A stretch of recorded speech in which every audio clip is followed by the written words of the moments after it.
Bonjour bonjour à tous et bienvenue sur la chaîne YouTube du Journal du Real. Bienvenue pour cette prévia avec Guillaume Poma, notre correspondant en direct de Madrid. Veille de match, veille de derby madrilène face au Rayo Vallecano. Guillaume, comment ça va? Bah écoute, ça va très bien et toi?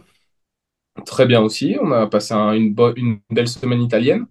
Entre guillemets, toi et moi. On est de retour à Madrid pour travailler parce qu'il y a un match important ce week-end. Le Real Madrid peut prendre, en tout cas le temps d'une journée, les commandes de la Liga s'il s'impose lors du derby à Vallecas. Terrain hostile, on le sait, on va y revenir. Mais match très important et conférence de presse de Carlo Ancelotti où on a eu une ou deux petites news intéressantes, notamment au niveau des blessures d'Eduardo Camavinga et de Kylian Mbappé. Il y a eu un petit point retour.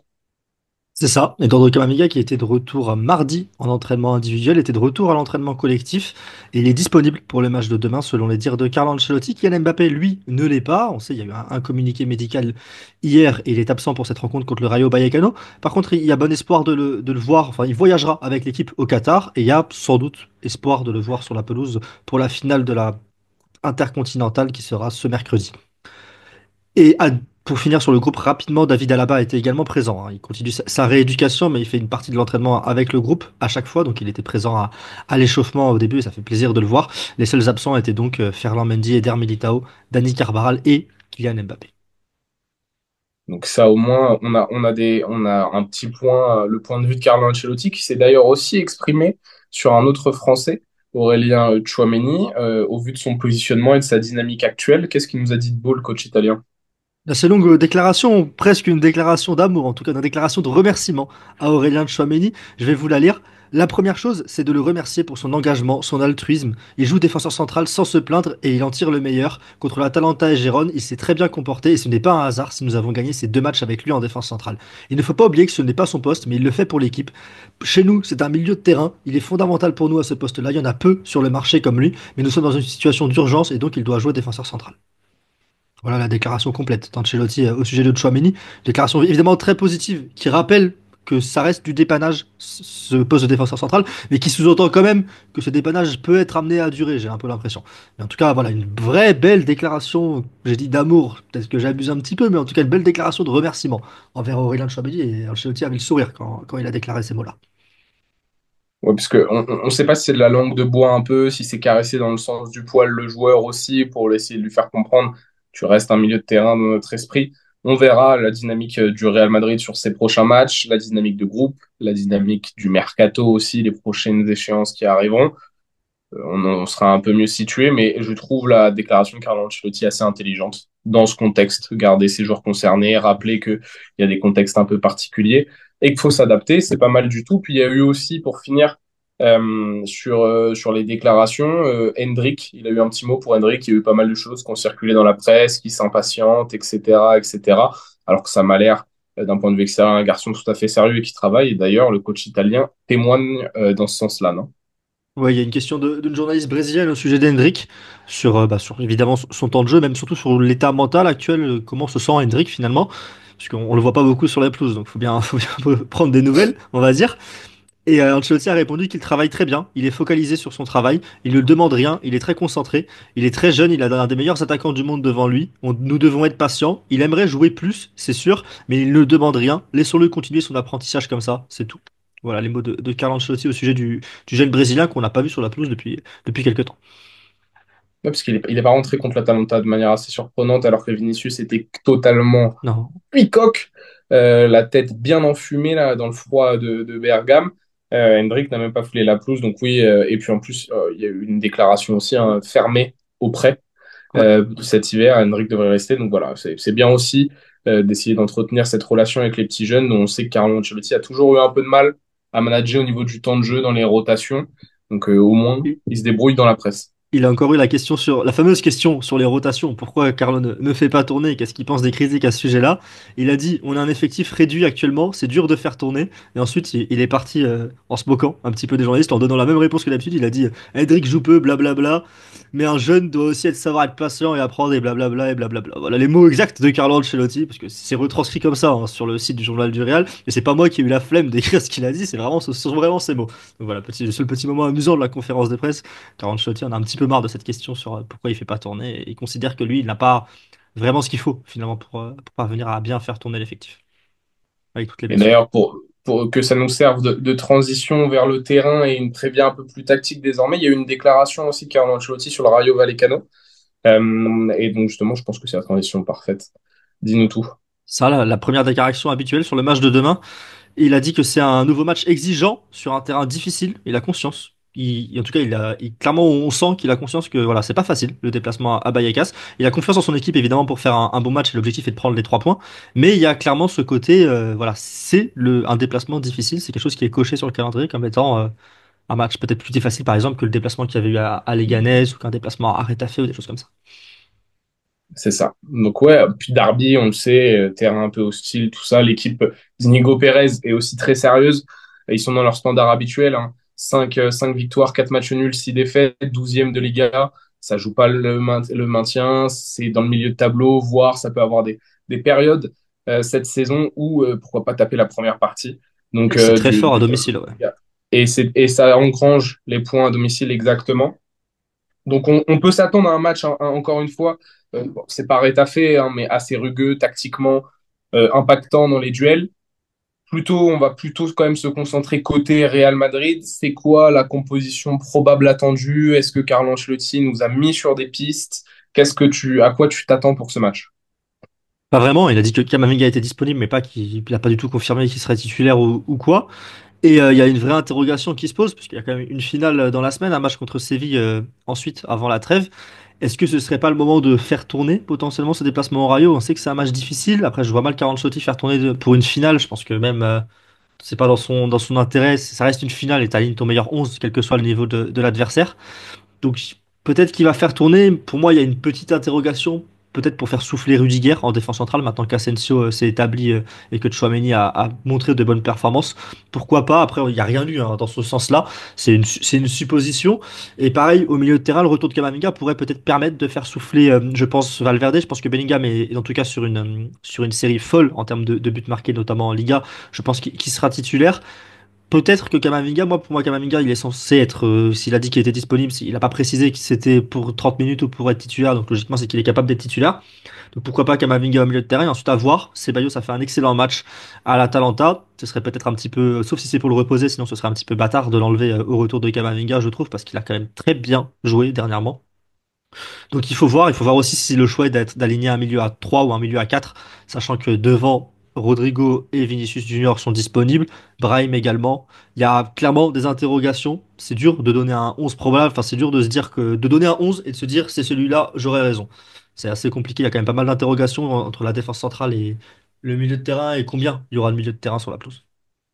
Ouais, parce il y a Rodrigo on a senti vraiment en peine face à l'Atalanta, tant physiquement que techniquement. Donc, est-ce que c'est une bonne idée de le faire débuter dans ce derby? Est-ce qu'il est à 100% réellement? Je pense que l'axe Vinicius Bellingham, tu ne peux pas t'en passer dans tous les cas.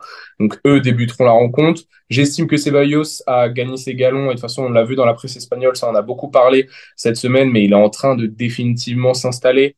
Et donc, je le vois bien continuer à être titulaire. Ça serait peut-être intelligent dans la gestion des blessures de pas mettre Kamavinga tout de suite. Hein. Carlo Ancelotti, il est énormément critiqué pour ça, hein, de tout de suite relancer ses blessés au risque d'avoir une rechute. On a eu différents exemples cette année. Ça serait peut-être bien qu'il en prenne note. Je pense que le milieu de terrain tourne bien sans Kamavinga depuis 2, 3 matchs. Essayons peut-être de le réinstaller tranquillement, sachant en plus il y a un long déplacement ensuite. Donc moi, je garderais plutôt Ceballos, Federico Valverde au milieu de terrain. Si tu veux, pourquoi pas mettre Arda Güler, Bellingham, Ceballos, ça peut être une idée aussi, Il est un parce petit peu que au placard, j'estime. Arda quand même, dernièrement. C'est compliqué, Arda? Ouais, il est un petit peu au placard là sur les 2-3 derniers matchs et le ressenti Pas, ici c'est quand même qu'Arda n'est pas vraiment dans la course pour être titulaire, peut-être potentiellement plutôt un Modric. Arda c'est quand pas même tant ça que ça, paraît être pas un tant que long ça shot en finalement. fait. Pas tant que ça finalement, parce que contre Girona, il joue, il est très bon. C'est vrai qu'il y a Modric, hein, donc ça peut être Modric plutôt que Federico Valverde, t'as raison, c'est une des options. Arda peut avoir du temps de jeu si Rodrigo n'est pas aligné, n'est pas remis tout de suite. On pourrait avoir un Vini, Arda Güler, Brahim Diaz devant, je trouverais ça plutôt cohérent.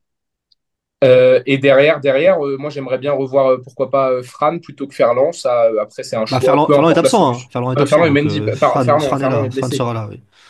Et donc, excusez-moi, c'est vrai, Fran sera là. C'est vrai que l'option de faire opposer Rudiger, moi, je trouve que c'est pertinent. J'aimerais bien qu'à un moment on le fasse. Pourquoi pas pour la finale, même si tu as envie d'aligner ton meilleur 11 ou autre.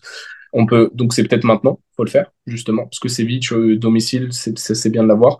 Asensio et notre ami, donc, Tchouaméni en défense centrale, très bien. Et puis à droite, notre ami Lucas Vasquez. Je pense que moi, ça me semble être le 11 le plus intéressant. Kama, j'ai pas envie qu'il débute cette rencontre. J'ai pas envie que Rodrigo débute cette rencontre, personnellement. Là, moi, c'est une opinion, hein, c'est pas du tout Ouais, les bah infos que j'ai ouais, avec moi je pense que Kamavinga va débuter. Pour le remettre en forme bah, avant la finale, je pense que ça reste le plan. J'imagine que c'est le plan, on verra ce que ça donne. Et pour ce qui est d'Arda Güler, moi c'est pas moi qui veux pas le voir jouer, c'est que je te fais part des échos ici et c'est plutôt, l'ambiance est plutôt à ne pas le voir titulaire sur ce match-là. Et même plutôt Luka Modric sans doute, s'il y a doit avoir une rotation au milieu de terrain, il est quand même toujours devant dans la hiérarchie. Donc ce serait plutôt ça la logique. On va voir. C'est quand même assez indécis là pour le coup, c'est quand même difficile de donner un vrai 11 comme je l'ai dit. En tout cas, c'est pas, même si je donne un 11 et que tu donnes un 11 et qu'on essaie d'imaginer ce qu'Ancelotti va faire, et même qu'on se renseigne et tout ça, c'est dur de le savoir. Il nous a surpris, hein, avant l'Atalanta notamment. Et il nous surprend souvent, Carlo Ancelotti, cette saison, pour le coup. C'est pas comme les saisons précédentes où on pouvait connaître le 11 trois jours à l'avance. Mais je mettrais pas mon argent sur tel ou tel 11 là, pour le coup, sur ce match-là. C'est assez difficile à non, savoir.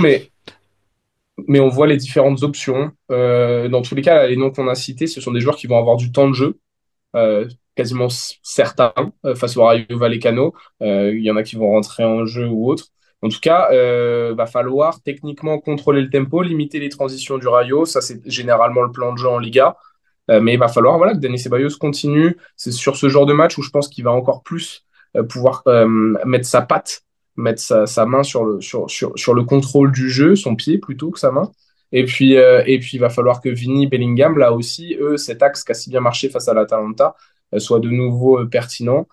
Et profiter peut-être, voilà, Fran Garcia, Lucas Vasquez, d'un apport supplémentaire des latéraux. C'est le gros point noir, je trouve, de ces deux, trois dernières semaines du Real où il y a du mieux, malgré la défaite à San Mamés face à l'Athletic Club. Il y a du mieux dans le jeu, il y a du mieux offensivement. J'aimerais voir un apport supplémentaire des latéraux lors des phases offensives. Ça me paraît être nécessaire, surtout si tu as Federico Valverde qui te permet aussi de couvrir certains espaces. Dani Ceballos, qu'on a vu, son abnégation à la récupération, te le permet aussi.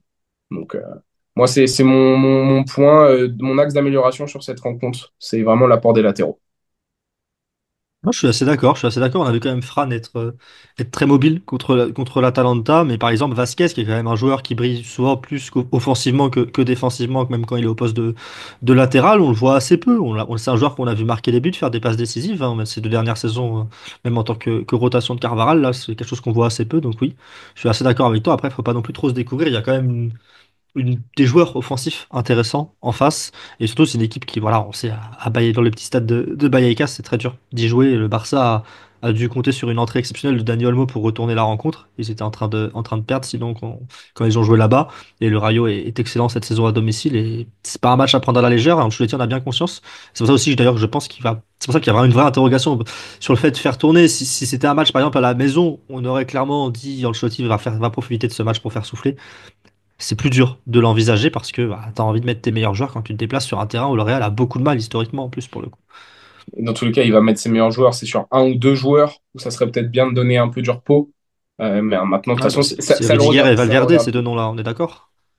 Ouais, ouais. Rudiger, Valverde, je considère que c'est deux joueurs avec qui il va falloir à un moment ou un autre donner du repos. Ouais. Je suis pas Et sûr à- que ce soit pertinent de le faire contre Séville, sachant qu'il y a la trêve derrière.